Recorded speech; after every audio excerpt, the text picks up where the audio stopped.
গণ অদ্বৈত আচার্য প্রভুর আবির্ভাব তিথি আজকে পড়েছে, তাই আমরা এই উপলক্ষে হরিনাম সংকীর্তন এর কুঞ্জ তৈরি করা হয়েছে, হোম যজ্ঞের ব্যবস্থা করা হয়েছে।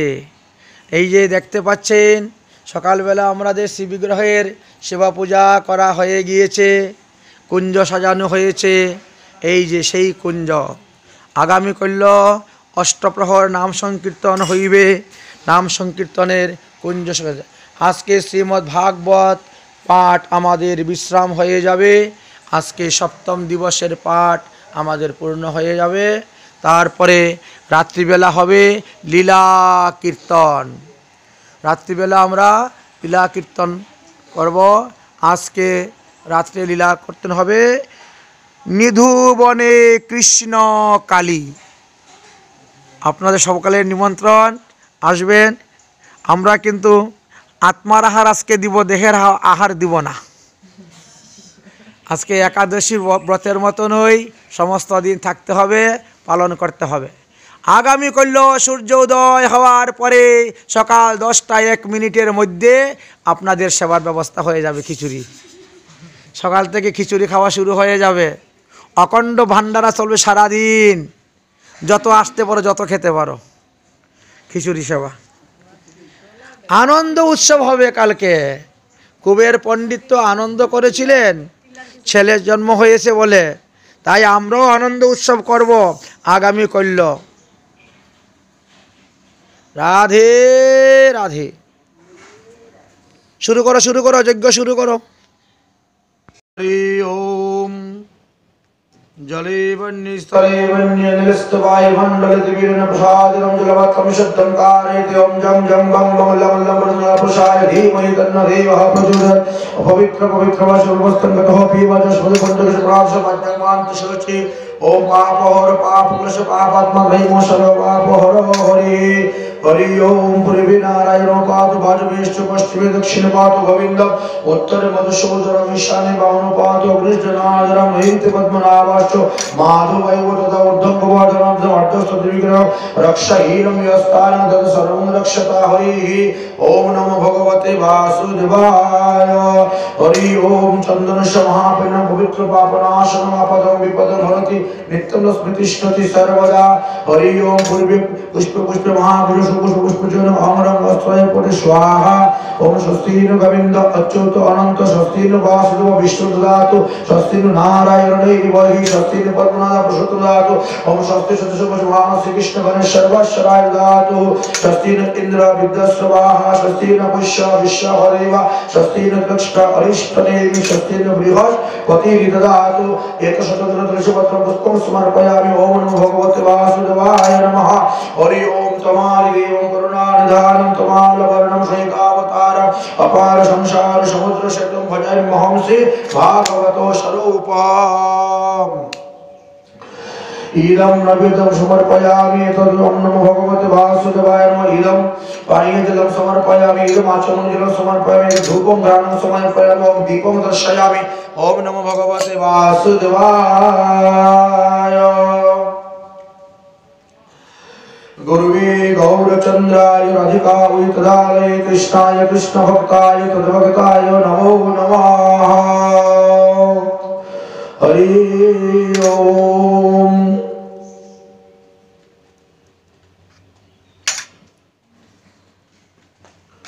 बोल अद्वैत सप्तमी तिथि की।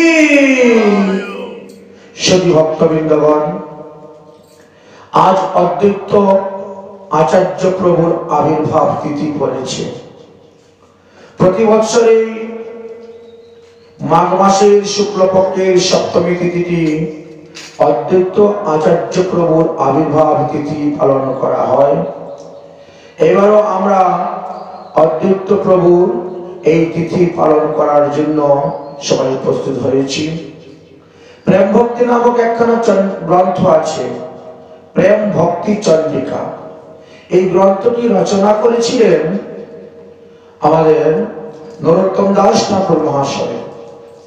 তিনি বললেন যে অদ্বৈত আচার্য বল গদাধর মূলকুল নরহরি বিলাসহী মূল। নরোত্তম দাস ঠাকুর মহাশয় এই যে ত্রিপদী, এই ত্রিপদীতে এশীয় উপাসনার কথা এবং নিষ্ঠার কথা প্রকাশ করিয়াছেন।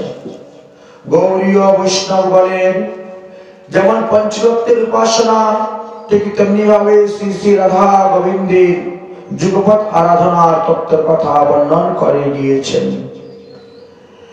श्री चैतन्य हाट बसावे नगर नगर में थाना, जहां तहां निशान ओरे तिलक मनोहर बाना, नाचे कूदे ताल बजावे सदा हरि गुण गावे, और श्री चैतन्य से प्रीत नहीं तो प्रेम कहां से पावे।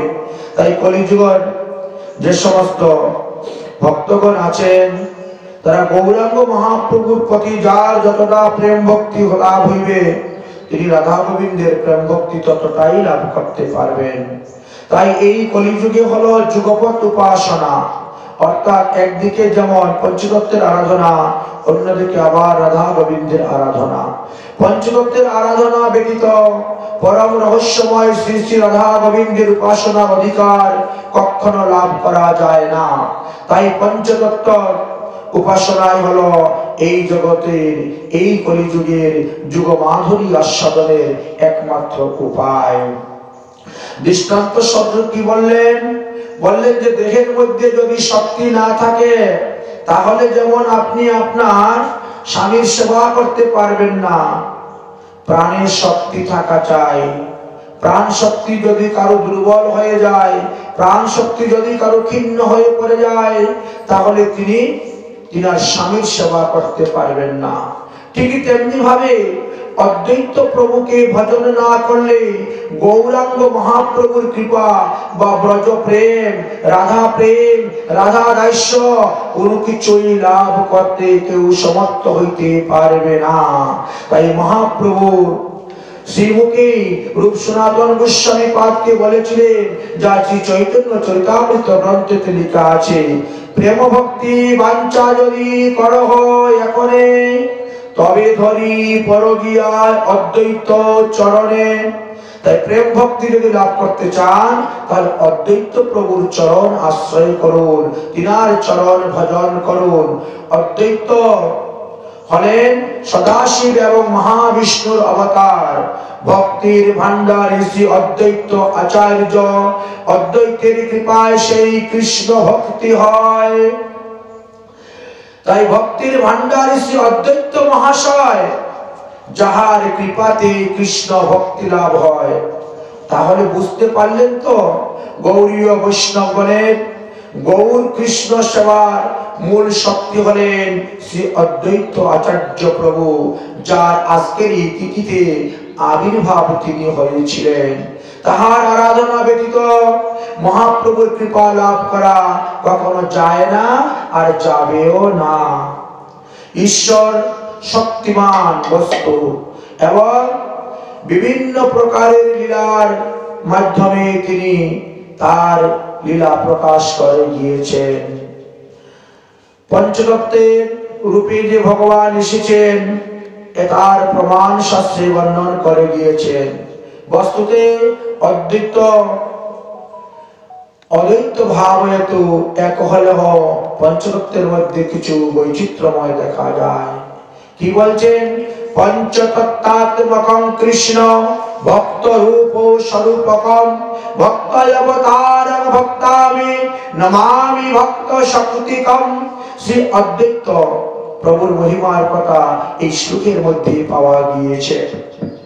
পঞ্চতত্ত্ব বলতে শ্রী গৌরাঙ্গ মহাপ্রভু, শ্রীমৎ নিত্যানন্দ প্রভু, শ্রী অদ্বৈত প্রভু, শ্রী গদাধর পণ্ডিত এবং শ্রী সুভাষ পণ্ডিত। এই পঞ্চতত্ত্ব বস্তুতে কোনো কিছুই ভেদ নাই। পরম রস আস্বাদনের উদ্দেশ্যে বৈচিত্র্যময় লীলার হেতু এইভাবে তারা রূপ ধারণ করে এসেছেন। ভক্ত রূপ, ভক্ত স্বরূপ, ভক্ত অবতার, ভক্ত শক্তি এবং শুদ্ধ ভক্ত, এই পাঁচ প্রকারের ভাব নিয়ে এই পাঁচজন এসেছেন। তাই ভক্ত রূপ, ভক্ত স্বরূপ আর ভক্ত অবতার এই তিনটি হলো মহাপ্রভুর স্বয়ং প্রকাশ মূর্তি, যাকে আমরা মহাপ্রভু, নিত্যানন্দ প্রভু এবং অদ্বৈত প্রভু বলে থাকি। এই তিন প্রভু হলেন ঈশ্বর তত্ত্ব। তিন প্রভুর চরণেই তুলসী পাতা দেওয়া যাবে। গৌরাঙ্গ মহাপ্রভুর চরণে 8টি তুলসী পাতা, অদ্বৈত প্রভুর চরণে 8টি তুলসী পাতা এবং নিত্যানন্দ প্রভুর চরণেও 8টি তুলসী পাতা দেওয়া যায়। কিছু কিছু লোক আছে একটু কুমন্তব্য করেন, অপসিদ্ধান্ত কুসিদ্ধান্ত করেন, তারা বলেন নিত্যানন্দ অদ্বৈত প্রভুর চরণে তুলসী পাতা দেওয়া যায় না। এই সিদ্ধান্তটা ভুল। তারা যদি সৎশাস্ত্র দেখেন, সৎ গ্রন্থ পড়েন, মহাজনগণের সিদ্ধান্ত দেখেন, তাহলে বুঝতে পারবেন গৌরাঙ্গ, নিত্যানন্দ, অদ্বৈত তিন প্রভু ঈশ্বর তত্ত্ব, আর তিনজনের চরণেই তুলসী পাতা দেওয়া যাবে। গদাধর এবং শ্রীবাসের বক্ষে তুলসী পাতা দেওয়া হয়, মহাপ্রভুর প্রসাদে তুলসী পাতা। শ্রী চৈতন্য চরিতামৃত গ্রন্থেতে কৃষ্ণদাস কবিরাজ গোস্বামী খুব সুন্দর ভাবে লিখে গিয়েছেন এই তত্ত্বগুলা। বলছেন মহাবিষ্ণু জগত বর্তা মাময়াম ইয়ত শ্রীজয়াদম তস্যাবতারং এবায়ম অদ্বৈতম আচার্যম ঈশ্বরম অদ্বৈত আচার্য হরিনাম অদ্বৈত আচার্য ভক্তি সংকায়া ভক্তায়াবতারং নমামি শরণামাচার্য মমাশ্রয়ে। তিনি বলছেন অদ্বৈত আচার্য প্রভুর কে আমি আশ্রয় করি। অদ্বৈত প্রভুকে যদি আশ্রয় করেন না, তাহলে আপনি গৌরাঙ্গ মহাপ্রভুকে লাভ করতে পারবেন না। আসুন এই অদ্বৈত প্রভুর মহিমা সম্পর্কে আজ আমরা আস্বাদন করব, যেহেতু অদ্বৈত প্রভুর আজ আবির্ভাব তিথি। আর ঠিক মধ্যাহ্ন সময়ে অদ্বৈত প্রভুর মহা অভিষেক করা হইবে। দুধ, দই, ঘি, মধু, শর্করা, ফলের রস, আখের রস দিয়ে অদ্বৈত আচার্য প্রভুর মহা অভিষেক করা হবে। তাই শুধু ভক্তবৃন্দগণ, সবাইকে বলছি, আপনারা অদ্বৈত প্রভুর যদি ব্রত উপবাস করেন, একদিকে যেমন শিব চতুর্দশী ব্রত করার ফল পাবেন, অন্যদিকে মহাবিষ্ণুর আবির্ভাবে অবতারের ফল লাভ করা যাবে। দুইটি ব্রতের ফল লাভ করা যায়, কারণ মহাবিষ্ণু এবং সদাশিবের মিলিত তনু হলো এই শ্রী অদ্বৈত আচার্য প্রভু। ব্রহ্মাণ্ডের অন্তর্যামী সেই মহাবিষ্ণু ভক্ত অবতার শ্রী অদ্বৈত আচার্য রূপে এসে আবির্ভূত হয়েছে স্বশক্তি প্রকাশ করিবার জন্য। ভগবানের স্বশক্তি স্বরূপ হলেন নিত্যানন্দ প্রভু। তাই অদ্বৈত প্রভু প্রথমে এসে প্রকট হয়েছেন, তিনি আরাধনা করলেন গৌর হরিকে প্রকট করিবার জন্য। নিত্যানন্দ প্রভু মহাপ্রভুর অনেক পূর্বেই এসে আবির্ভাব হয়েছিলেন। তাই নিতাই গৌরাঙ্গকে প্রকট করে নাম প্রেম জগতে প্রচার করে কলিযুগের মানুষকে ধন্য করার জন্য সর্বাগ্রে অদ্বৈত প্রভু এসে আবির্ভাব হয়েছিলেন। শ্রী অদ্বৈতের সেবকগণ সাধারণত বাৎসল্য, সত্য, দাস্য, শান্ত রসে অবস্থান করিয়া থাকেন। তাদের শিষ্য পরম্পরা অনুসারে, গুরু পরম্পরা অনুসারে এইভাবে 4টি রসের মাধ্যমে তারা গৌর সুন্দর এবং রাধা কৃষ্ণের উপাসনা করে থাকেন। শ্রী অদ্বৈত প্রভু মহাবিষ্ণু, তিনি হলেন আচার্য অর্থাৎ গুরু অর্থাৎ শিক্ষক। বিষ্ণু আরাধনা কিভাবে করতে হবে, বিষ্ণুর আচরণ, কৃত্য, অভ্যাস সবই তো মঙ্গলময়। আর তাহারে মঙ্গলময়ী লীলা বাস্তবে মঙ্গলই জীবনে প্রদান করিয়া থাকবে। তাই মঙ্গল্য দর্শন করিতে জীবের যেমন মঙ্গল হয়, ঠিক তেমনি যাবতীয় মঙ্গলের আকার হলেন শ্রী অদ্বৈত আচার্য প্রভু। তাই কেহ কেহ বলেন অদ্বৈত প্রভুর আরো একটি নাম ছিল মঙ্গল। বাল্যকালে তিনার নাম মঙ্গল ছিল। যাই হোক, ভক্ত অবতার ভগবান অদ্বৈত আচার্য হলেন বিষ্ণু তত্ত্ব।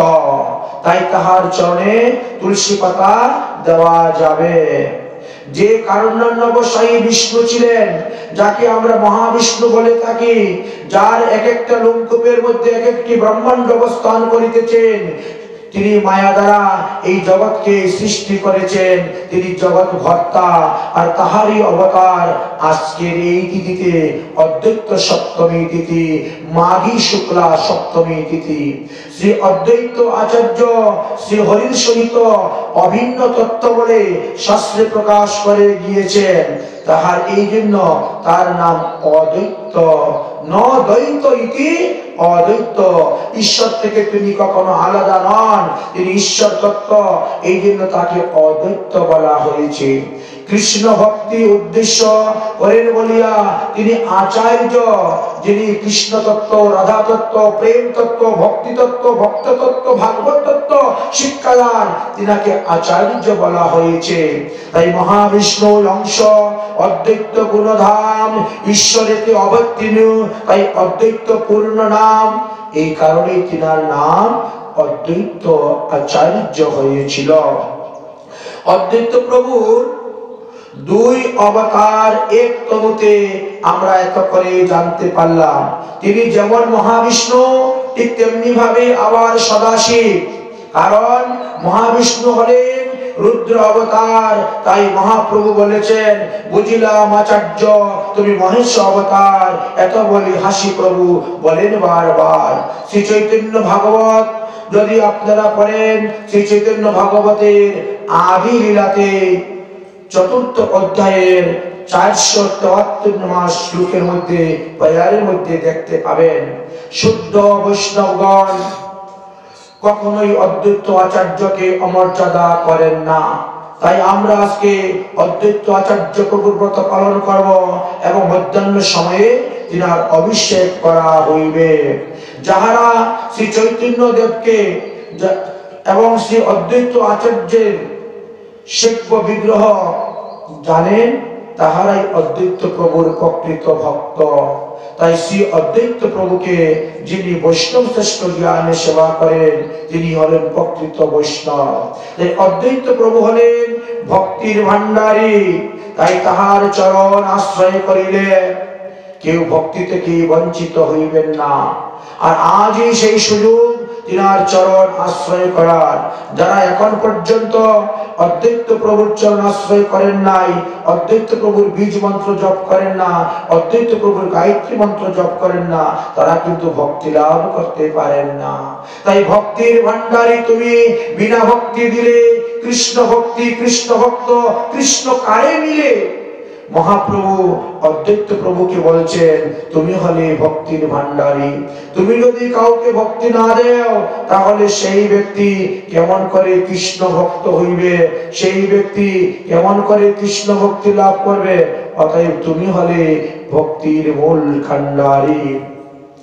অদ্বৈত প্রসাদে হয় কৃষ্ণ ভক্তি, জানিলাম অদ্বৈত হন কৃষ্ণের মহাশক্তি। মহাপ্রভু অদ্বৈত প্রভুর মহিমার কথা প্রকাশ করে বলছেন, অদ্বৈত প্রভু হলেন কৃষ্ণ ভক্তির মূল তত্ত্ব। তিনি কৃষ্ণ ভক্তি প্রদান করতে পারেন। তিনি ভগবান শ্রীকৃষ্ণ হইতে অভিন্ন তরু নিয়ে এসেছেন। তাই তিনার পূর্ণ শক্তি তিনার মধ্যে অবস্থান করিতেছেন। আমাদের মহাজনগণ অদ্বৈত প্রভুর অষ্টক রচনা করে গিয়েছেন। আসুন আমরা সেই অদ্বৈত প্রভুর অষ্টকের কিঞ্চিত আস্বাদন করি। শ্রী শ্রী অদ্বৈত চন্দ্রায় নমো নমঃ। ओंकार गर्जनादि अहोरात्र सद्गुण हा कृष्ण राधिका नाथ प्रार्थनादि भावनम धूप दीप कस्तूरी च चंदनादि लेपनम शीतनाथ द्वैत चरणारविंद भावनम शीतनाथ द्वैत चरणारविंद भावनम शीतनाथ द्वैत चंद्र अरविंद भावनम। बोल अद्वैत आचार्य प्रभु की जय। वंदे तम श्री अद्वैत, वंदे तम श्रीमद् अद्वैत आचार्यम भूतम चेष्टितम जस्यम प्रसादाम युक्त हरि तत् स्वरूपम निर्मयम महाविष्णु जगत भरता मायायत सेजयम तस्यावतारम एवायम अद्वैत आचार्य ईश्वरम अद्वैतम हरिनाद्वैतम आचार्यम हरिसंशयम भक्तायावमायमष्टमतमगम आचार्यम स्वयं हरिम आश्रयम। তাই অদ্বৈত আচার্য প্রভুর আমি আশ্রয় করি। গ্রন্থের আরম্ভে করি মঙ্গলাচরণ, গুরু বৈষ্ণব ভগবান তিনির স্মরণ, তিনির স্মরণ হয় বিঘ্ন বিনাশন, অনায়াসে হয় নিজ বাঞ্ছিত পূরণ। তাই আমরা অদ্বৈত প্রভুর জীবনী কথা আলোচনা করতে গিয়ে আমরা অদ্বৈত প্রভুর এতক্ষণ মঙ্গলাচরণ করলাম। এটি হলো শিষ্ট অনুচার। তাই শিষ্ট অনুচারে আমরা এই শ্লোকের দ্বারা অদ্বৈত প্রভুর মঙ্গলাচরণ করলাম। এবার আসি আমরা ভূমিকায়, অর্থাৎ অদ্বৈত আচার্য প্রভুর যে আবির্ভাব হয়েছিলেন তার আবির্ভাবের সূচনা সম্পর্কে আমরা আলোচনা করব। বলো অদ্বৈত আচার্য প্রভু কি জয়। আচ্ছা, বহুকাল পূর্বের কথা, কৈলাসে, সেই কৈলাস পর্বতে কুবের নামে একজন শিবের বন্ধু ছিলেন, মিত্র ছিলেন। তিনি নিঃসন্তান থাকায় দীর্ঘদিন কৈলাসে বাস করে ভগবান শিবের আরাধনা করেছেন। কুবেরের আরাধনাতে সন্তুষ্ট হয়ে শিব তাহাকে বর প্রদান করতে এসেছিলেন। বললেন, তুমি আমার কাছে বর চাও। তখন তিনি বললেন, আমি একটি পুত্র সন্তান চাই। কিরকম পুত্র চাই?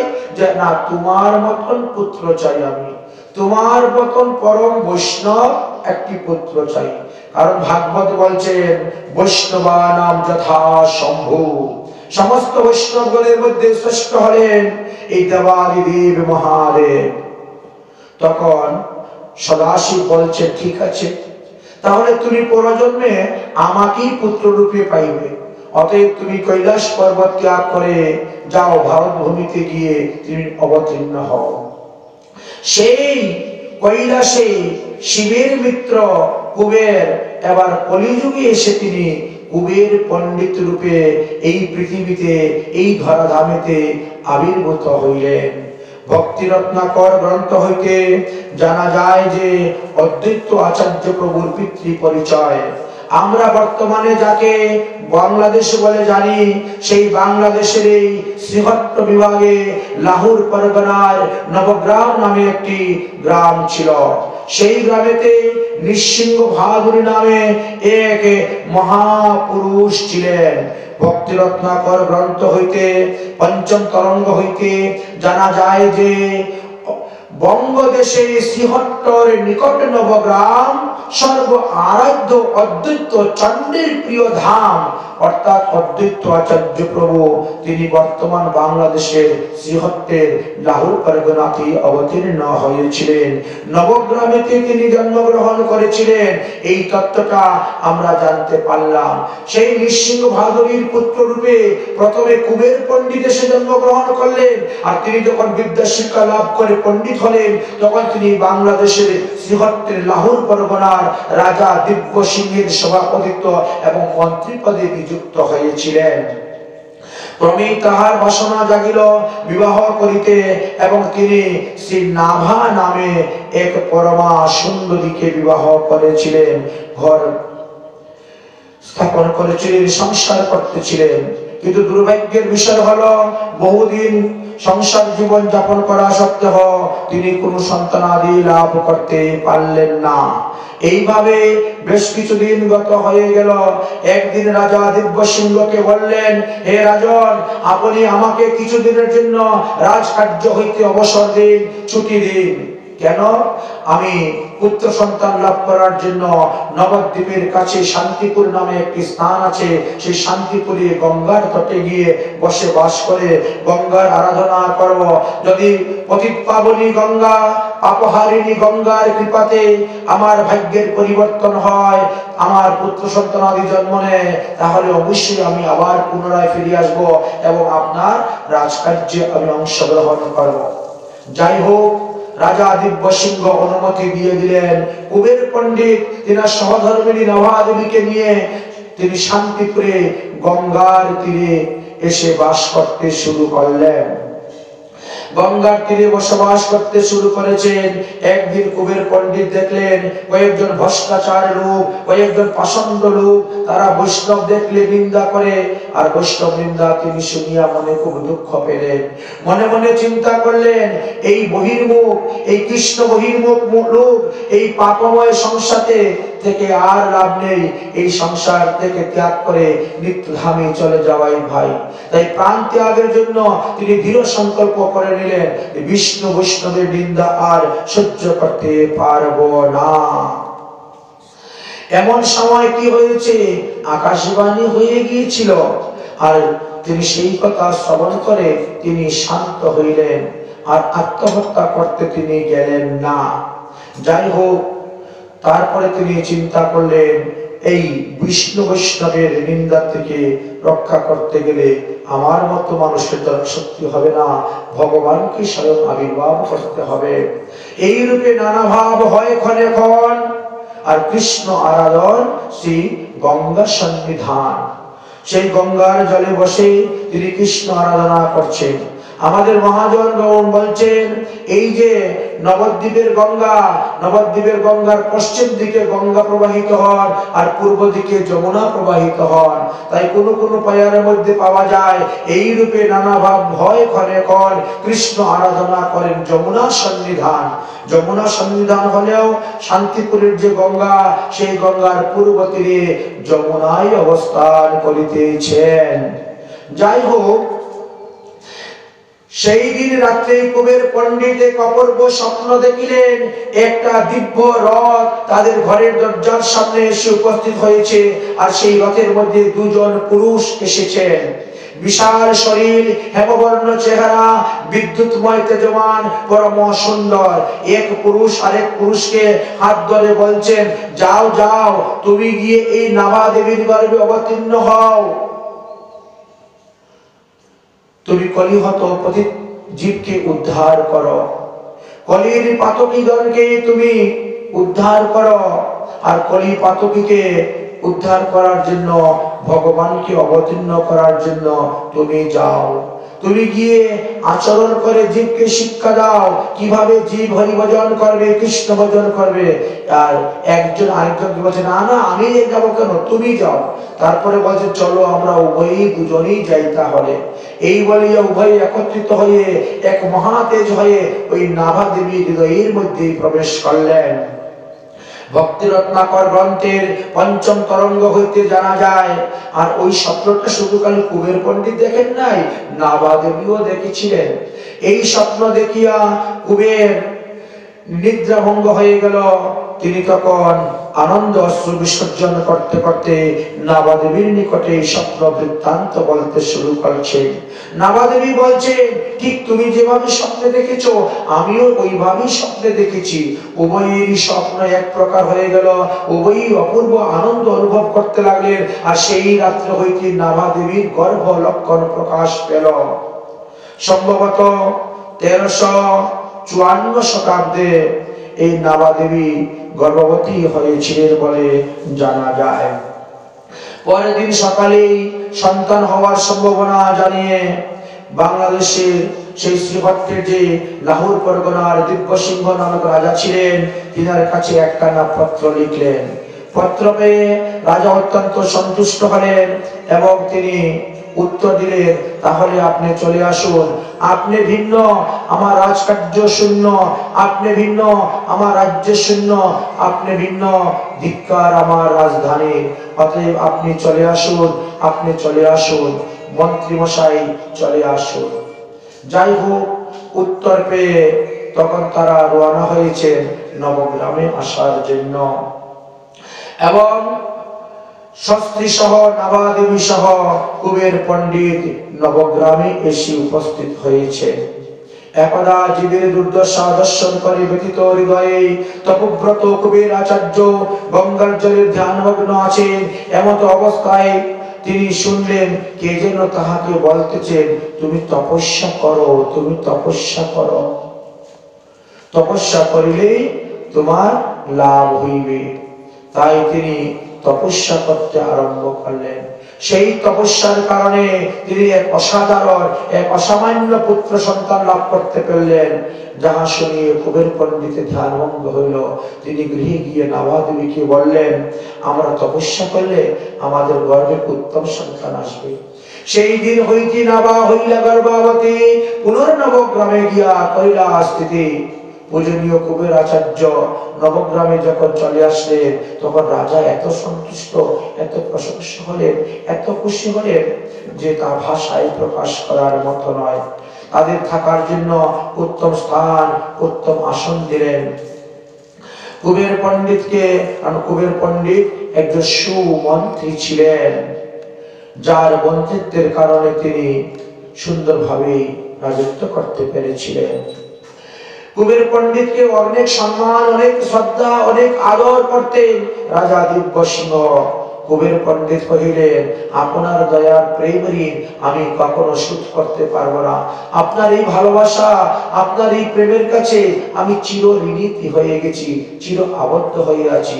তাই সুখময় শান্তিপুর পরিত্যাগ করিয়াও গর্ভবতী পত্নীকে নিয়ে পুনরায় আপনার কাছে আসতে হলো। এইভাবে উভয়ের মধ্যে কথোপকথন করতেছে।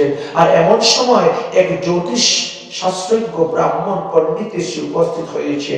তিনি আচার্য প্রভুর ললাট থেকে বিচার করে বলতেছেন কুবের পণ্ডিতকে, আচার্য, আপনি এক দেবস্বরূপ পুত্রকে লাভ করতে পারবেন, আর সেই পুত্র দীর্ঘজীবী হইবে, অর্থাৎ কলিযুগেও 125 বৎসরের বেশি তিনি জীবিত থাকিবেন।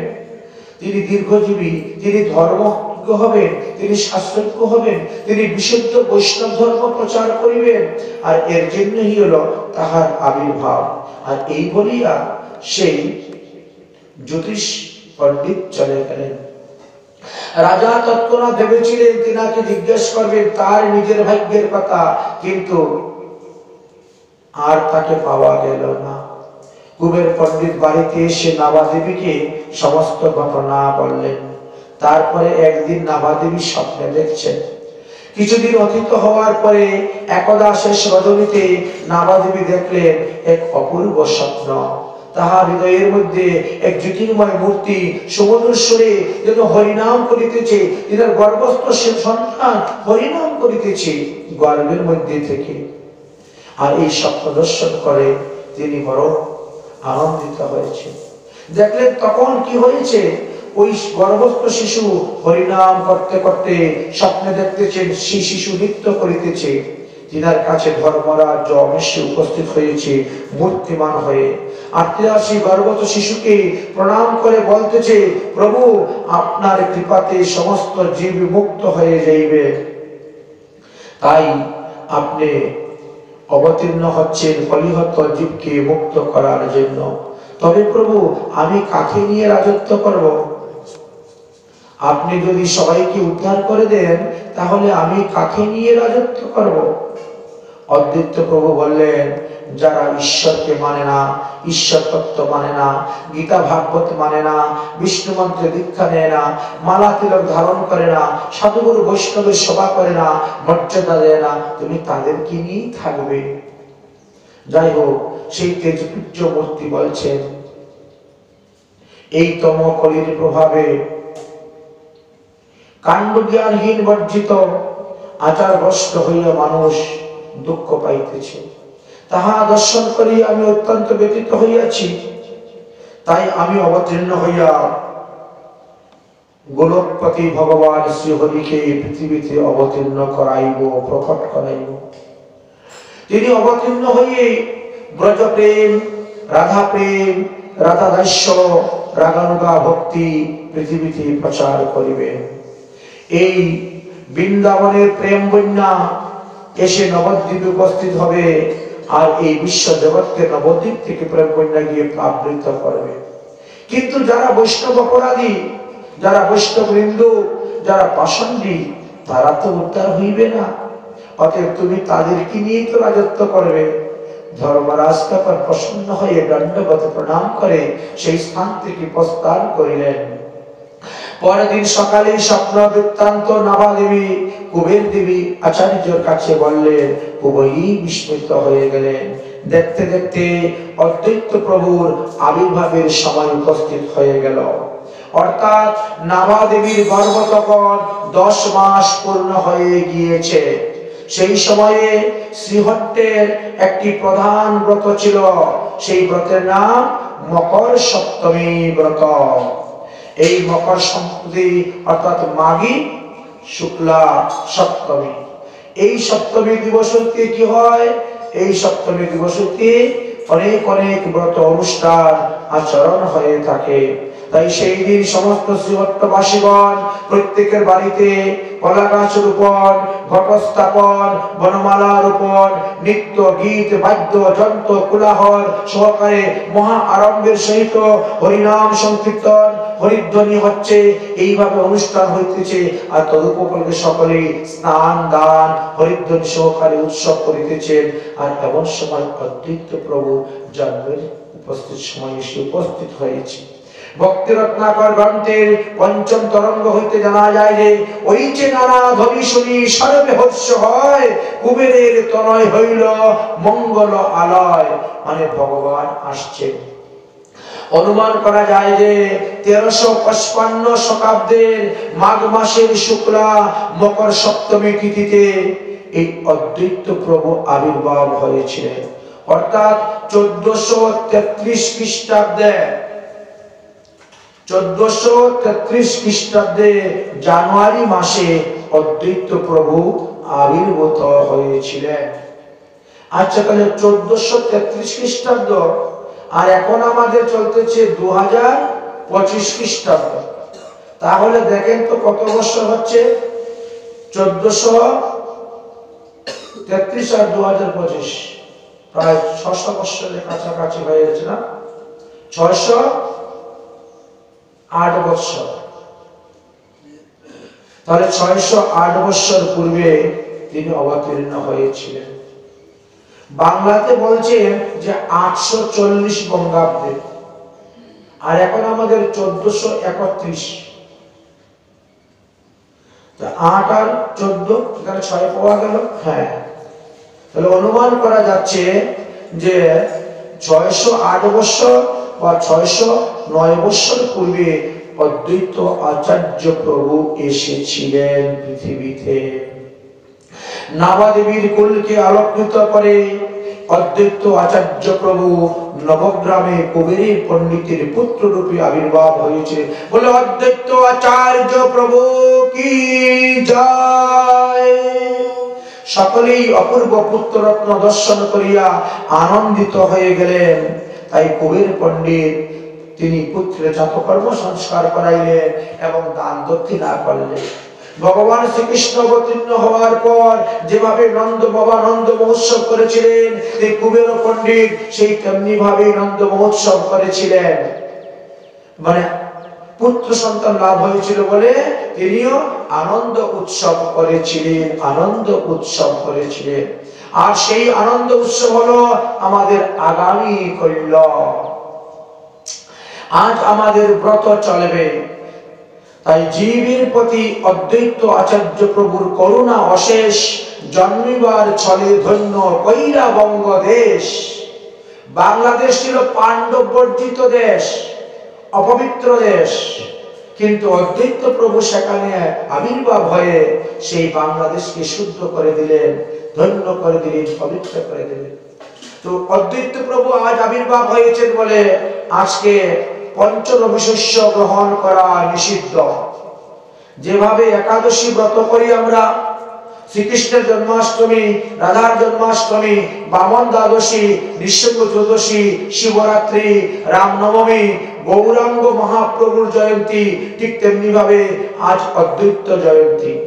1000 একাদশী ব্রত করলে যেই ফল লাভ করা যায়, একটি জয়ন্তী ব্রত করলে সেই ফল লাভ করা যায়। তাই আজ অদ্বৈত প্রভুর জয়ন্তীতে পঞ্চরবি শস্য গ্রহণ করবেন না।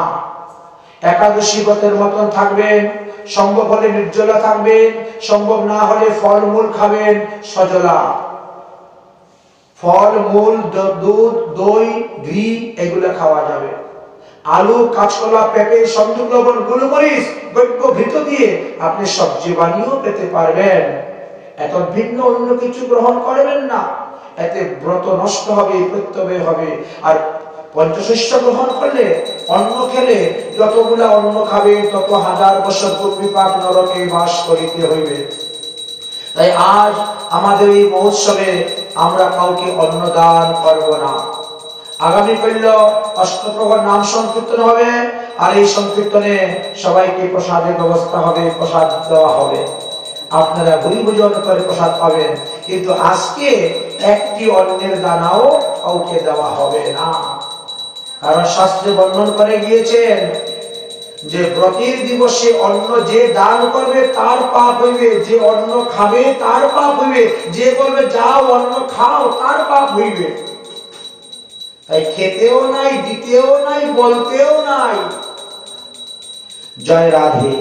তাই জীবের প্রতি অদ্বৈত করুণা অশেষ, জন্মিবার ছলে ধন্য করলেন বঙ্গদেশ। অদ্বৈত প্রভুর অঙ্গের মধ্যে না বিভিন্ন প্রকার চিহ্ন ছিল। হাতের মধ্যে, পায়ের মধ্যে, দুই চরণের মধ্যে ছিল, দুই হাতের মধ্যে ছিল বহু প্রকার চিহ্ন। এই আকৃতি প্রকৃতির দ্বারাই তো মুনি ঋষিরা এখন জানেন যে কে ঈশ্বর তত্ত্ব আর কে ঈশ্বর তত্ত্ব নয়। পাড়া প্রতিবেশীগণ অদ্বৈত প্রভুকে দর্শন করিবার জন্য যখন এসেছেন, তখন পূর্বাসীগণ বলছেন, কুবের তনয়, তুমি এক উত্তম সন্তান লাভ করেছো। এই সন্তানের শরীরের লক্ষণ থেকে মনে হচ্ছে এই সন্তান কোনো সাধারণ জীব নয়, এই সন্তান ভগবানের অংশ অবতার, ভগবানের শক্তি অবতার, ভগবানের কলা অবতার বলে মনে হচ্ছে। সেই বালকের সর্বসুলক্ষণ যুক্ত লক্ষণ তারা দেখেছিলেন। প্রথমে হলো কাঞ্চন বর্ণ, দ্বিতীয় হলো আজর লম্বিত সুবাহু যুগল, তৃতীয় হলো সুগভীর নাভি, চতুর্থ হলো খঞ্জন নয়ন, পঞ্চমে হলো অরুণ চরণ। এইভাবে একের পর এক লক্ষণ বলছেন, এগুলা মহাপুরুষের লক্ষণ সমন্বিত। তাই সকলে বলতেন, আহা মরি মরি, কত পুণ্যের ফলে কুবের এবং নাভাদেবী এমন পুত্র সন্তান লাভ করিয়াছে। ধন্য ধন্য কুবের পণ্ডিত। শিশুর শুভাশুভ নির্ণয়ে হাতে কুবের পণ্ডিত তখন এক বিচক্ষণ আচার্য জ্যোতিষকে আনয়ন করলেন। লোকে তো বলতেছে, আপনি একটু গণনা করে দেখেন তো। সেই বিচক্ষণ জ্যোতিষ পণ্ডিত তিনি তখন অদ্বৈত আচার্য প্রভুর পুষ্টি বিচার করলেন, পুষ্টি লিখলেন। আজকালকার ছেলে মেয়েদের পুষ্টি তো লোকে প্রায় তৈরি করে না, কিন্তু পুষ্টি তৈরি করা ভালো, এতে আপদ বিপদ ভাড়া ইত্যাদি জানা যায়। তাই তিনি গণনা করে বললেন, আচার্য, আপনার এই পুত্র কিন্তু সাধারণ পুত্র নয়, এই পুত্র লোকনিস্তারের জন্য জন্মগ্রহণ করেছে, এই পুত্রের দ্বারা জগতের মঙ্গল হইবে। তাই কুবের পণ্ডিত এই কথা শুনে আনন্দ হইলেন এবং পুত্রের কল্যাণার্থে তিনি ব্রাহ্মণ দিন দরিদ্রকে অকাতরে অন্নদান, স্বর্ণদান, বস্ত্রদান, ভূমিদান প্রভৃতি করতে আরম্ভ করেছিলেন। পুত্রের মঙ্গলের জন্য তিনি এইভাবে দান করেছেন। আমরা অনেক আগে দানের মহিমার কথা বলেছি, দানেতে দুর্গতি খণ্ডে, নামে খণ্ডে পা। তাই দান করলে দুর্গতি খণ্ডন হয়। দেখতে দেখতে কুবের তনয়ে শশীকলার ন্যায় বড় হচ্ছে, 6 মাস বয়স হয়ে গেছে। এবার অন্নপ্রাশন করতে হবে, পুত্রের নামকরণ করতে হবে। এই জন্য অন্নপ্রাশন নামকরণ কার্য সম্পূর্ণ করার জন্য একজন জ্যোতিষ পণ্ডিতকে আনলেন। এনে বলছেন, আপনি দেখুন তো আমার ছেলের নামটা কি রাখবো। জ্যোতিষ পণ্ডিত শিশুর লক্ষণ দর্শন করিয়া, পুষ্টি গণনা করিয়া, পুষ্টি বিচার করিয়া বললেন, এই পুত্র কমল নয়ন ভগবান বিষ্ণুর অংশ হইতে অবতীর্ণ হইয়াছে, তাই তার নাম রাখেন কমলাক্ষ। অদ্বৈত আচার্য প্রভুর বাল্য নাম ছিল এই কমলাক্ষ, এবং ঈশ্বরের সহিত অভেদ বলিয়া তাহার আরেকটি নাম রাখতে পারবেন অদ্বৈত। এই দুই নামে খ্যাতি হলেন।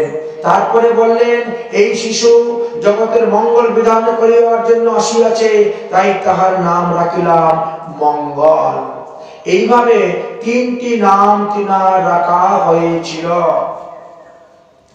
সদাশিব এবং মহাবিষ্ণুর উভয় মিলিত তনু হলেন এই অদ্বৈত আচার্য প্রভু।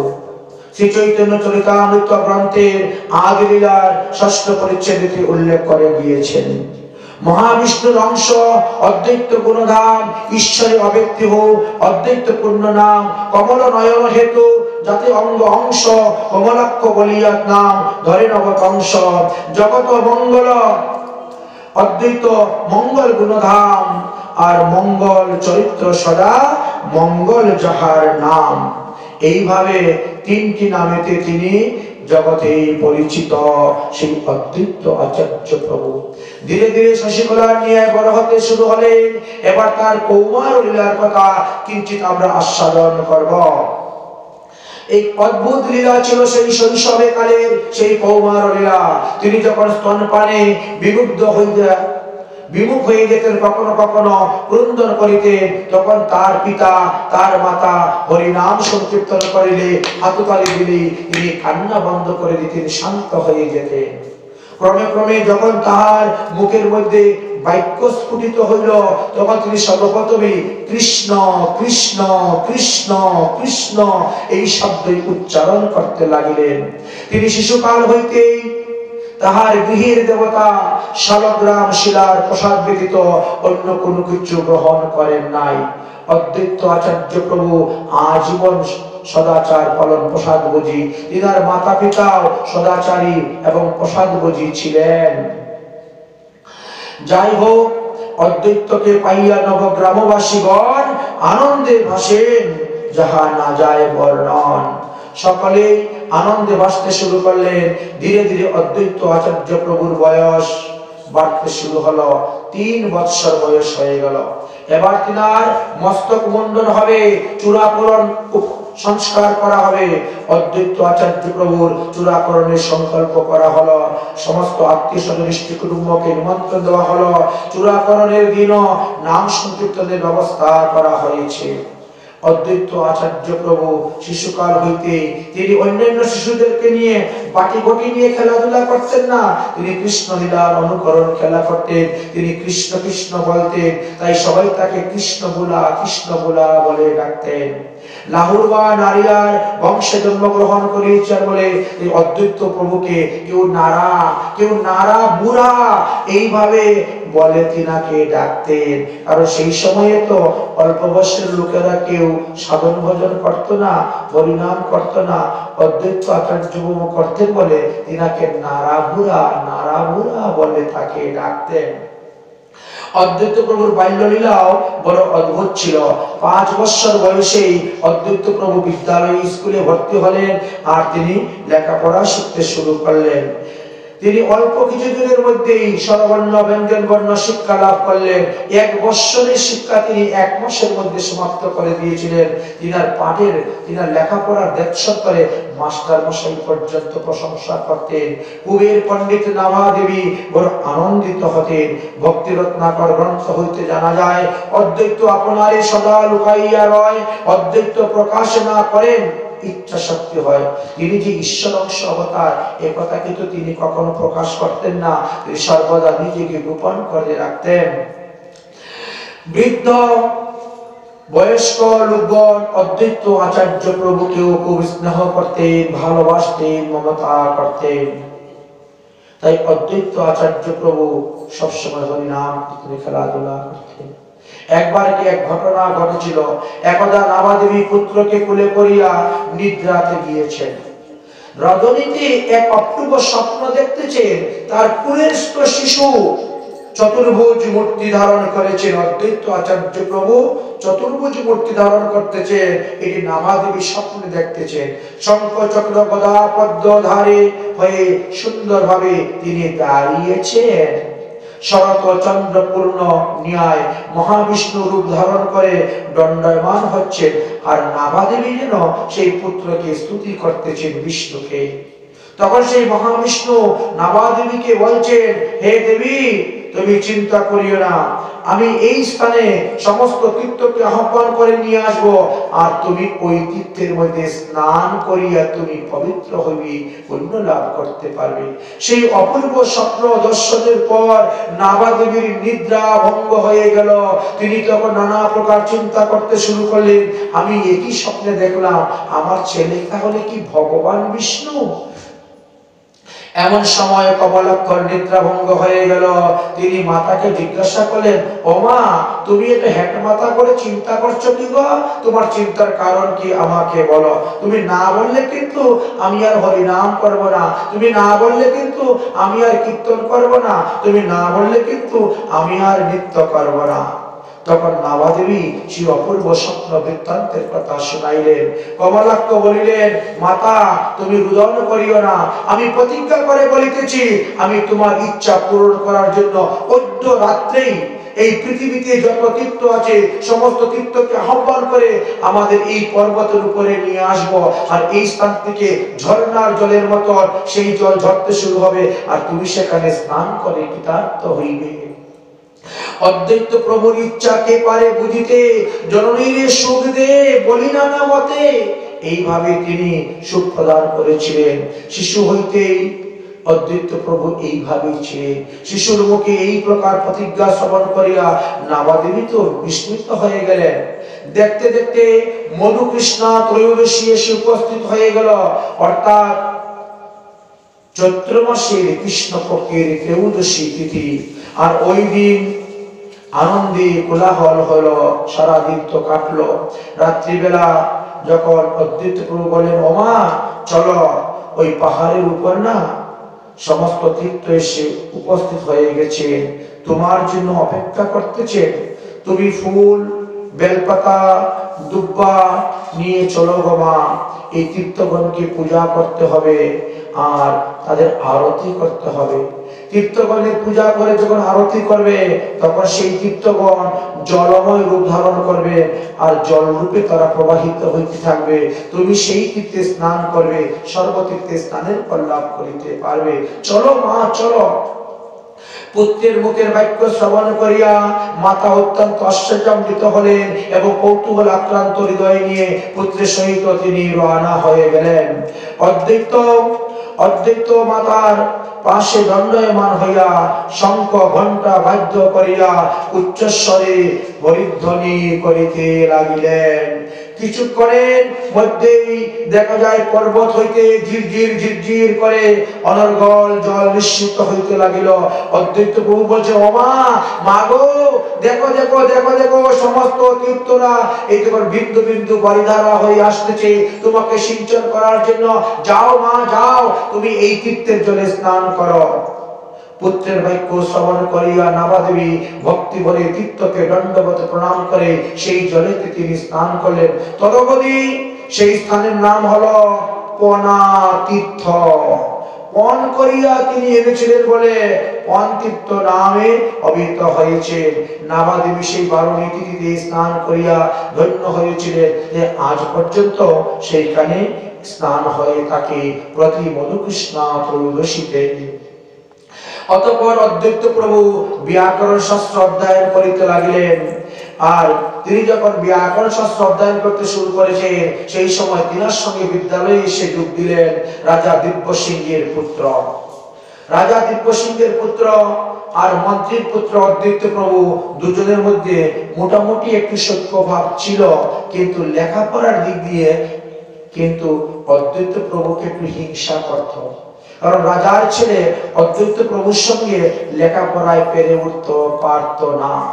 কমলাক্ষ শ্রীহট্টের চির প্রচলিত কালা ব্যাকরণ অধ্যয়ন করেছিলেন। তিনার অসাধারণ বুদ্ধি, তিনার মেধা শক্তির প্রভাব দেখে মাস্টার মশাইরা পর্যন্ত অধ্যাপকদেরও আশ্চর্য হয়ে যেতেন। তিনি দৃষ্টিমাত্রে ব্যাকরণের সূত্র মুখস্থ করে ফেলতেন এবং তাহার অর্থ শোনা মাত্রই তিনি সংগ্রহ করে ফেলতেন। তিনি সেইভাবে বলতেন, অদ্বৈতকে করায় যত্নে শাস্ত্র অধ্যয়ন, হইলা পণ্ডিত প্রভু পতিত পাবন। অদ্বৈত প্রভু এখন বিরাট বড় একজন পণ্ডিত হয়ে গেলেন। কোনদিন অধ্যাপক যদি স্কুলে না আসেন, অদ্বৈত প্রভু নিজেই তিনার সতীর্থ বালকদেরকে তিনি লেখাপড়া করাইতেন এবং তৎসঙ্গে তাদেরকে কৃষ্ণ ভজনেরও উপদেশ দিতেন। অদ্বৈত প্রভু, এই জন্যই তো তিনাকে আচার্য বলা হয়েছে, অদ্বৈত আচার্য। তিনি সবাইকে বলতেন, হে বিদ্যার্থীগণ, হে সতীর্থগণ, তোমরা জানো পরে কেন লোক কৃষ্ণ ভক্তি জানিবারে, আর সেই যদি না হইল তাহলে বিদ্যায় কি করে? টাকা পয়সা রোজগার করা, চাকরি করা, এটা বিদ্যার মূল কারণ নয়। বিদ্যা শিক্ষার লাভ মূল কারণ হলো ঈশ্বর তত্ত্ব জানা, ভগবানকে জানা, পরমাত্মাকে জানা, এটাই হলো মূল কারণ। শান্তশিষ্ট বুদ্ধিমান বালকগণ অদ্বৈত আচার্য প্রভুর আদেশে শিরোধার্য করে গ্রহণ করতেন। তিনার উপদেশে তারা খুব সন্তুষ্ট হইতেন, খুশি হইতেন। কিন্তু রাজার পুত্র তা নয়, কারণ রাজার পুত্র তো জন্ম থেকেই মা কালীর পূজা করে যাচ্ছে, মা কালীকে দেখে যাচ্ছে, মা কালীর প্রসাদ খেয়ে যাচ্ছে। রাজা দিব্যসিংহ ছিলেন একজন কালী ভক্ত। তিনার বাড়িতে 21 হাত লম্বা মা কালীর মূর্তি ছিল।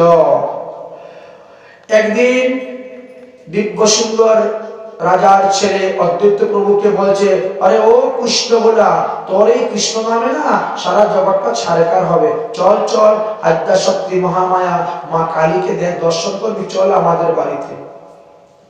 যাই হোক, অদ্বৈত প্রভু এখানে গিয়েছেন, কিন্তু তিনি দণ্ডবত প্রণাম করলেন না মা কালীকে, কারণ অদ্বৈত প্রভু জানেন কোন দেবদেবী কখনো কোনো বৈষ্ণবের প্রণাম গ্রহণ করেন না। প্রণাম না করার কারণে রাজার ছেলে অত্যন্ত তিরস্কার বাক্য বলতে শুরু করলো, কৃষ্ণ বিষ্ণু বৈষ্ণবের নিন্দা করতে শুরু করলো। অদ্বৈত আচার্য প্রভু তখন মনেতে বড় দুঃখ আসলো। তিনি এমন জোরে একটা হুঙ্কার করে উঠেছিলেন, সেই হুঙ্কারে সে রাজার ছেলে মারা গিয়েছিল, তার প্রাণ দেহ থেকে চলে গিয়েছিল।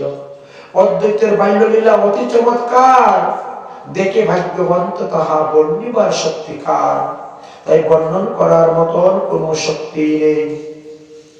যাই হোক, এদিকে সংবাদ গিয়ে পৌঁছেছে যে অদ্বৈতের হুঙ্কারে রাজার ছেলে মারা গিয়েছে। রাজা এই সংবাদ যখন পেলেন, পেয়ে তাড়াতাড়ি দৌড়ে আসলেন কালী মন্দিরে, ছেলেকে নিয়ে আসলেন। ছেলের দেহের মধ্যে আর কোনো প্রাণই নেই, মারা গিয়েছে। ডাক্তার নিয়ে আসলেন, কবিরাজ নিয়ে আসলেন। তারা বললেন যে প্রাকৃতিক জগতের কোন চিকিৎসার দ্বারা আমরা আপনার ছেলেকে জীবিত করতে পারবো না, তবে যদি অপ্রাকৃত কোনো চিকিৎসা থাকে তাহলে আপনার ছেলে জীবিত হবে। এবার অদ্বৈত প্রভুকে সবাই খুঁজতে বেরিয়েছেন, খুঁজতে খুঁজতে অদ্বৈত প্রভুকে নিয়ে আসলেন। অদ্বৈত প্রভুর চরণে পড়ে রাজা কান্না করে বলছেন, হে মন্ত্রীর পুত্র, তুমি আমার ছেলেকে সুস্থ করে দাও, ভালো করে দাও। তিনি বললেন যে বিষ্ণু বৈষ্ণবের নিন্দা করেছে তাই এই অবস্থা হয়েছে, অতএব বিষ্ণুর চরণামৃত বৈষ্ণবের চরণামৃত এনে তার মুখের মধ্যে দেও, তাহলে সে জীবিত হয়ে যাবে। শালগ্রাম শিলার চরণামৃত মুখে দিলেন, বৈষ্ণব চরণামৃত মুখে দিলেন, তখন রাজার ছেলে ভালো হয়েছিলেন। যদ্যপিও মাতা পিতা পুত্র তত্ত্ব জানে, বাৎসল্যতে সহ কিছু বিস্মৃতি নাহি মনে। তাই বুঝতে পারলেন যে আমার পুত্র কোনো সাধারণ বালক নয়, কিন্তু বাৎসল্য প্রেমের দ্বারা সেটা বলে যেতেন। দেখতে দেখতে অদ্বৈত প্রভুর উপনয়ন সংস্কারের সময় এসে উপস্থিত হয়ে গেল। কুবের পণ্ডিত অদ্বৈত প্রভুকে উপনয়ন সংস্কার দেওয়ার জন্য নিমন্ত্রণ করলেন, আমন্ত্রণ করলেন। শুভ দিন, শুভক্ষণ, শুভ সময় দেখে তিনি উপনয়ন সংস্কার দিয়ে দিলেন। কমলাক্ষ অদ্বৈত প্রভুর দুই নাম, অদ্বৈত বলিয়া তারা ডাকে অবিরাম। তাহলে দুটি নাম ছিল, নামেই তাদেরকে ডাকতেন, কেউ কমলাক্ষ আর কেউ বলতেন অদ্বৈত, অদ্বৈত, অদ্বৈত বলে ডাকতেন। যাই হোক, এইভাবে অদ্বৈত প্রভু ধীরে ধীরে বলে হতে শুরু হয়েছেন। একদিন অদ্বৈত আচার্য প্রভু বিদ্যালয় থেকে যাচ্ছেন, এমন সময় রাস্তায় রাজা দিব্যসিংহের সঙ্গে দেখা। রাজা দিব্যসিংহ বললেন, আগামী অমাবস্যাতে আমি মা কালীর পূজা করব, অতএব আপনি অবশ্যই আসবেন, আপনাকে বিশেষভাবে নিমন্ত্রণ মা কালীর পূজা দর্শন করার জন্য। অদ্বৈত প্রভু যথাসময়ে গিয়েছিলেন সেই মা কালীর পুজো দেখার জন্য, কিন্তু সেখানে গিয়েও তিনি দণ্ডবোধ করেন নাই, প্রণাম করেন নাই। রাজা বললেন, অদ্বৈত তুমি কৃষ্ণ ভক্ত হয়েছ ভালো, কিন্তু তাই বলে যে তুমি মা কালীকে প্রণাম করবে না, এটা তো ঠিক নয়। আমিও শুনেছি যে কৃষ্ণ ভক্ত যারা, তারা কৃষ্ণ ছাড়া অন্যকে উপাসনা করে না। দেখো, একটা হলো উপাস্য আর একটা হলো নমস্য, অত নমস্কার করলে তো দোষ নেই। অদ্বৈত আচার্য প্রভু বললেন, আমি যদি তোমার মা কালীকে প্রণাম করি, তাহলে এই মা কালী এই মূর্তি থেকে অদর্শন হয়ে চলে যাবেন। অতএব এতে কি আপনার মঙ্গল হইবে? অমঙ্গল হইবে। কিন্তু রাজার বিশ্বাস হইল না যে আমি এতদিন সাধন ভজন করে মা কালীকে ভজন করে সিদ্ধি লাভ করেছি, আর তিনি আমাকে চলে যাবেন তোমার প্রণামে? এটা কখনো হতেই পারে না। দেখি প্রণাম করে দেখাও তো। অদ্বৈত প্রভু যেই মাত্র প্রণাম করেছেন, এমনি করে ধাম করে 21 হাত লম্বা মা কালীর মূর্তি পরে ভেঙ্গে চুরমার হয়ে গেল, অর্থাৎ মা কালী চলে গিয়েছেন। রাজা দিব্য সিংহ কাঁদতে শুরু করলেন। আর অদ্বৈত আচার্য প্রভু বললেন, চলো বাবা, আমরা আর এখানে থাকবো না, আমরা সবাই শান্তিপুরে চলে যাই, ওখানে গিয়ে আমরা বাস করি। রাজা দিব্য সিংহ চরণে পড়ে বলছেন, তুমি থাকো, তুমি না থাকলে আমি কাকে নিয়ে রাজ্য করবো? বলে, আমরা আর থাকবো না, আমরা চলে যাবো শান্তিপুরে, তুমিও রাজত্ব করো। রাজা বলছে, তাহলে আমিও যাবো শান্তিপুরে তোমাদের সঙ্গে। অদ্বৈত প্রভু বলেন, এখন না, তোমার ছেলে যখন বড় হবে তখন তুমি তার কাছে রাজ্যভার দিয়ে তুমি আমার কাছে আসবে, তখন আমি তোমাকে সাধ্য সাধন তত্ত্ব শিক্ষা দিব। অদ্বৈত আচার্য প্রভু, নাভা দেবী, কুবের পণ্ডিত, তারা তখন শান্তিপুরে গঙ্গার তীরকে আশ্রয় করে এখানে গিয়ে বাস করতে শুরু করলেন। এইভাবে অদ্বৈত প্রভু এখন চিরস্থায়ী হয়ে গেলেন এই শান্তিপুরে। শান্তিপুরে বাস করে সাধন ভজন করতে শুরু করলেন। রাজা দিব্য সিংহ যখন তিনাকে দর্শন করতে গেলেন, তখন তিনি বললেন, যে স্থানে তোমার কালী মূর্তি ছিল সেই স্থানে একটা বিষ্ণু মূর্তি তৈরি করো, আর বিষ্ণু মন্দির তৈরি করে তুমি বিষ্ণু পূজা করো, তবেই তোমার মঙ্গল হবে, তোমার কল্যাণ হইবে। শ্রী কুবের অদ্বৈত শক্তির নিমিত্তে আইলেন শান্তিপুরে নবগ্রাম হইতে। তাই শান্তির জন্য কুবের পণ্ডিত বললেন, আমি আর ফিরে যাব না সেই নবগ্রাম, আমি এখন এখানেই বাস করব। শান্তিপুরে কমলাক্ষ বাস করতে শুরু করেছেন। এখন তিনি নিজেই শাস্ত্র অধ্যয়ন করতে লাগলেন। অল্প দিনের মধ্যেই শতদর্শন আদি সমস্ত পাঠ সমাপ্ত হয়ে গেল, এবং শেষে তিনিও আবার আরম্ভ করলেন লোকদেরকে অধ্যাপনা করানো। অল্প দিনের মধ্যেই তিনার অনেক শিষ্য হয়ে গেল, অনেক ভক্ত হয়ে গেল, অনেক ছাত্র হয়ে গেল, আর সবাইকে তিনি শাস্ত্র শিক্ষা দিতে শুরু করলেন, লেখাপড়া শেখাতে শুরু করলেন। এইভাবে দেখতে দেখতে বেশ কিছুদিন গত হয়ে গেল।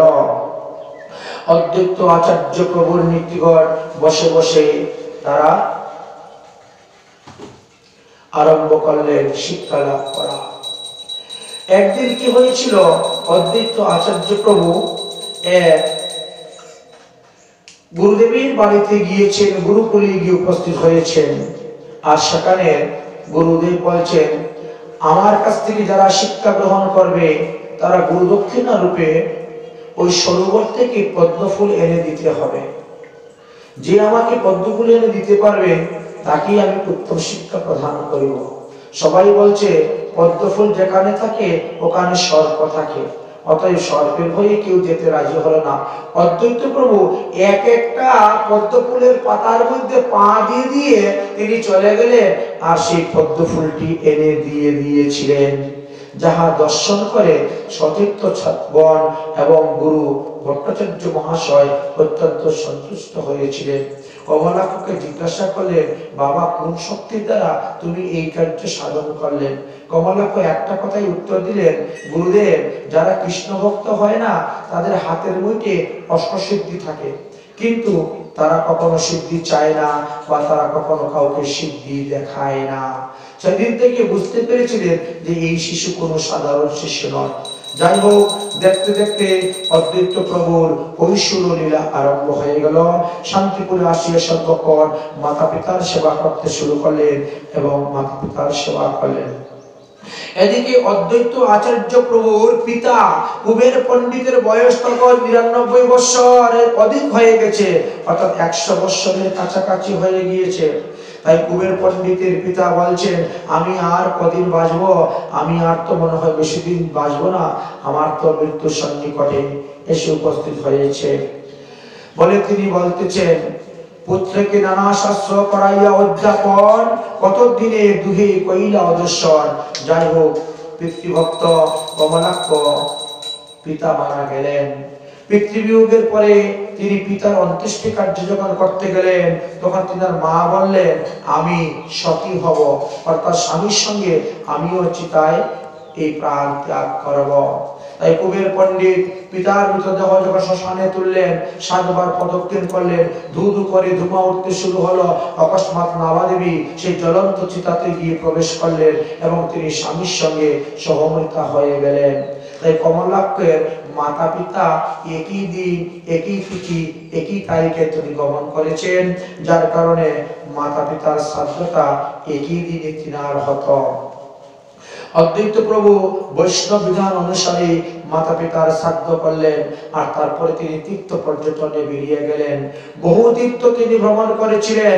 অদ্বৈত ঈশ্বর মাতা পিতা অদর্শনে গয়া ছলে গেলা সর্ব তীর্থ পর্যটনে। প্রথমে গয়া ধামে গেলেন, আর গিয়ে তিনি সেই স্থানে পিণ্ডিদান করলেন, আর তারপরে তিনি বহু তীর্থ গমন করলেন। বহু তীর্থ গমন করতে করতে তিনি যখন শ্রীধাম বৃন্দাবনে এসে উপস্থিত হলেন, আর বৃন্দাবনে এসে উপস্থিত হয়ে গোমা টিলার পাশে, যেটা দ্বাদশ আমৃত্য টিলা বলা হয়, সেই দ্বাদশ আমৃত্য টিলার পাশে তিনি বসে আছেন। এমন সময় স্বপ্নে দেখছেন ভগবান এসে বলছেন, হে অদ্বৈত আচার্য, আমি অনেক দিন ধরে তোমার পথ অপেক্ষা করে আছি। এই টিলার উপরে আমি অল্প মাটির নিচে আচ্ছাদিত হয়ে পড়ে আছি। কোনো এক সময়ে কালা পাহাড়ের আন্দোলন হয়েছিল, আর সেই সময়ে পূজারী আমাকে মাটির নিচে চাপা দিয়ে রেখে চলে গিয়েছিল। তারপর সেই পূজারী মারা যায়, আর কেউ জানেও না আমি যে পাহাড়ের উপরে মাটির নিচে আছি। তুমি গিয়ে সেই অল্প মাটিকে খুঁজে সেখান থেকে বের করে আমার বিগ্রহ সেবার প্রতিষ্ঠা করো। অদ্বৈত আচার্য প্রভু বৃন্দাবনবাসী বৈষ্ণবকে বললেন, সকলকে নিয়ে দা কুড়াল কুদাল নিয়ে রাস্তা কেটে সেই পার্বতের উপরে উঠলেন, আর সেখানে গিয়ে বললেন, এই স্থানের মাটি করুন। যখন অল্প একটু মাটি করলেন, তখন সেই বিগ্রহ দর্শন করতে পারলেন, আর সেই বিগ্রহ দর্শন করে সবাই আনন্দিত হলেন। অদ্বৈত আচার্য প্রভু সেই বিগ্রহের সেবা পূজা করলেন, আর সেবা পূজা করে তিনি তারপরে তিনি এক শিষ্য রাখলেন, আর এক শিষ্যকে তিনি ওই পূজার ভার দায়িত্ব দিলেন, আর দিয়ে তিনি গেলেন ৮৪ কোটি ব্রজমণ্ডল পরিক্রমা করতে।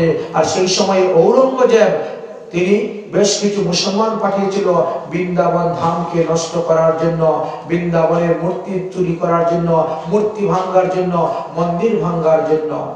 আর অদ্বৈত প্রভু তখন পরিক্রমায় ছিলেন। পূজারী তো ঘর তালা মেরে চলে গেছে। এখন ভগবান চিন্তা করছেন, মুসলমান যদি এসে আমাকে স্পর্শ করে তাহলে এই বিগ্রহ আর থাকা যাবে না, তাহলে কি করবো আমি? অদ্বৈতের প্রেমেতে বশীভূত হয়ে প্রকট হয়েছি। তাই মদন মোহন বিগ্রহ থেকে তিনি মদন গোপাল হয়ে গেলেন, ছোট্ট বিগ্রহ, আর ফুল তুলসী পাতার নিচে তিনি পড়ে রইলেন। দস্যুগণ জবনগণ যখন গিয়েছে, মন্দিরের তালা ভেঙেছে, দেখে মন্দিরের মধ্যে মূর্তি নেই, তাই মন্দিরের চূড়া ভেঙে দিয়ে তারা চলে গেল। অদ্বৈত প্রভু এই সংবাদ পেয়ে তিনি তাড়াতাড়ি করে এসে উপস্থিত হলেন, আর তিনি উপস্থিত হওয়ার পরে পূজারীকে বলছেন, কি ব্যাপার পূজারী? পূজারী বলছে, ভগবান তো দস্যুরা চুরি করে নিয়ে চলে গেছে। অদ্বৈত প্রভু অন্নসঙ্গ শুরু করে দিয়েছেন, আর তখন আকাশবাণী হয়ে গেছে, আরে অদ্বৈত, আমি কি তোমাকে ত্যাগ করে কখনো যেতে পারি? কখনো আমি তোমার ত্যাগ করে যেতে পারি না। আমি মদন মোহন থেকে মদন গোপাল হয়ে ফুলের নিচে বসে আছি, লুকিয়ে আছি, যাও তুমি আমাকে ওখান থেকে বের করে পূজা করো। অদ্বৈত প্রভু সেখান থেকে বের করে পূজা করলেন। তারপরে এই বিগ্রহকে নিয়ে তিনি শান্তিপুরে আসবেন। তখন আকাশবাণী হলো, বৃন্দাবন পরিত্যক্ত এক পাদং ন গচ্ছামি, আমি এখন বৃন্দাবন ত্যাগ করে এক পাওয়া যাব না।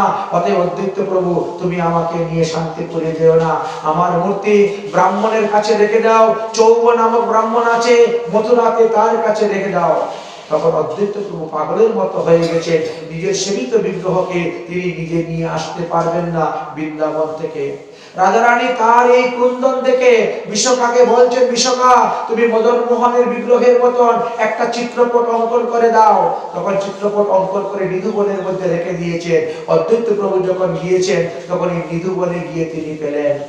অতঃপর অদ্বৈত প্রভু আসলেন, তিনার শিক্ষা গুরু, তিনার দীক্ষা গুরু ঈশ্বরপুরীকে, মাধবেন্দ্রপুরীকে তখন আহ্বান করলেন। মাধবেন্দ্রপুরী আসলেন শান্তিপুরে, আমি বিগ্রহ সেবা করতে চাই, চিত্রপটে সেবা করে আমি সুখ পাই না, অতএব আপনি একটি বিগ্রহ সেবা ব্যবস্থা করে দেন। অদ্বৈত প্রভুর সেই বিগ্রহ প্রতিষ্ঠানের কাজের দায়িত্ব নিলেন গুরু মাধবেন্দ্রপুরী। বিগ্রহ প্রতিষ্ঠা হওয়ার পর বিগ্রহের ভোগ লাগিয়ে এসেছেন, আর তখন ওই চিত্রপট বিগ্রহের মধ্যে প্রবেশ হয়ে গেল, দুইটি এক হয়ে গিয়েছিল। যাই হোক, অদ্বৈত প্রভু তারপরে বিবাহের সময় এসে উপস্থিত হয়েছে। অদ্বৈত প্রভুর বিবাহের ব্যবস্থা করা হয়েছে। অদ্বৈত আচার্য বিবাহ করিতে বলিষ্ঠ বলিষ্ঠ লোক সব লাগিল চেষ্টা করতে ভালো মতে। সবাই মিলে বিবাহের আয়োজন করলেন এবং যথাসময়ে তিনি বিবাহ করেছিলেন। অদ্বৈত আচার্য প্রভু দুটি বিবাহ করেছিলেন। নৃসিংহ ভাদুরী নামে এক ব্যক্তি ছিলেন, তার দুইজন কন্যা ছিল। এক কন্যার নাম ছিল শ্রী সীতা, আর আরেক কন্যার নাম ছিল, এক কন্যার ছিল শ্রী, এক কন্যার নাম ছিল সীতা। এই শ্রী আর সীতা এই দুইজনকে অদ্বৈত প্রভু বিবাহ করেছিলেন। নৃসিংহ ভাদুরী অতি উল্লাস অন্তরে দুই কন্যা সম্পাদন কইলা অদ্বৈতরে। অদ্বৈত আচার্যের দুই পত্নী জগত পূজিত সর্ববন্দিত নাম শ্রী আর সীতা। এই তো শ্রী আর সীতা, এইভাবে অদ্বৈত আচার্য প্রভু দুই বিবাহ করেছিলেন। এই সীতা ঠাকুরানী তিনি কিন্তু অজনী সম্ভবা ছিলেন, তিনি কিন্তু মা দুর্গার অংশস্বরূপ। যাই হোক, বিবাহিত হলো। বিবাহিত জীবনে তিনি হরিভজন করলেন। একদিন মনে মনে চিন্তা করলেন, এই পাষণ্ডীগণকে উদ্ধার করার জন্য আমি হরিভজন করব। তাই তুলসী দলমাত্রেণ জলস্য চলুকেন বা বিক্রয়ন্তি মুসলমানাং ভক্তিব্য ভক্তবৎসল।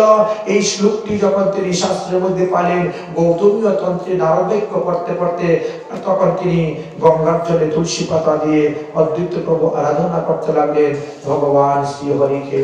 সেই আরাধনাতে ভগবান সন্তুষ্ট হয়ে আসলেন, আর তিনার সঙ্গে সে যোগ দিলেন। তারপরে নামাচার্য হরিদাস ঠাকুর সংকল্প নিলেন, ভগবানকে পৃথিবীতে অবতীর্ণ করার জন্য আমি প্রতিদিন 3 লক্ষ হরিনাম জপ করব, এক মাসে আমি 1 কোটি হরিনাম জপ করব।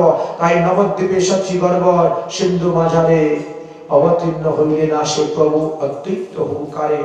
মহাপ্রভু অবতীর্ণ হয়েছেন এই অদ্বৈত প্রভুর কারণে।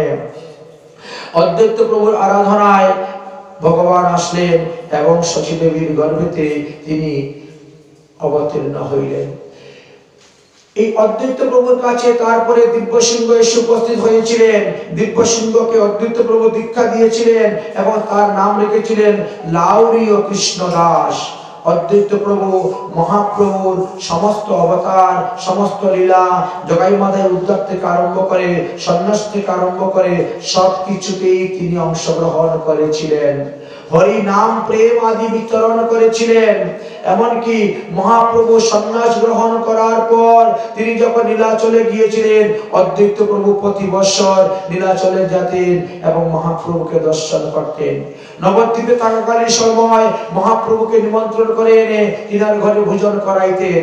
মহাপ্রভু সন্ন্যাস গ্রহণের পর অদ্বৈত প্রভু নিয়ে আসলেন শান্তিপুরে এবং তিনাই ভোজন করাইলেন। আর নীলাচলে গিয়েও তিনি অদ্বৈত প্রভু মহাপ্রভুকে সেবা দিতেন, ভোজন দিতেন। এই জন্য আমরা অদ্বৈত গৃহীতে ভোগ আরতি পদ কীর্তন অধিকাংশ ভাবে করে থাকি। যাই হোক, অদ্বৈত প্রভু এইভাবে তিনি জীবন যাপন করেছিলেন। অদ্বৈত প্রভু গৌরের মহাপ্রভুর সমস্ত লীলার পরিকর রূপে ছিলেন।